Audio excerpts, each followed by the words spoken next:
লিচু চোর কাজী নজরুল ইসলাম বাউদের তাল পুকুরে আমাদের জাল পুকুরে সে কি বাস করলো তারা বলিছেন একটু দাঁড়া পুকুরে রয়ে গেছে না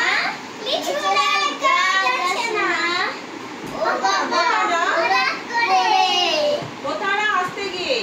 টানা টানা আসতে গিয়ে কে আকবর প্রকাশটা নিয়ে গাছে গিয়ে যেই চড়েছি ছোট এক ডাল ধরেছি ছোট এক ডাল ধরেছি ও বাবা মরাত করে পড়েছিলাম পড়েছি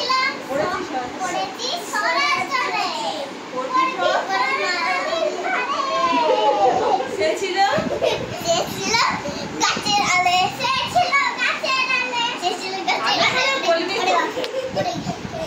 আর এইটা হচ্ছে বাঘা।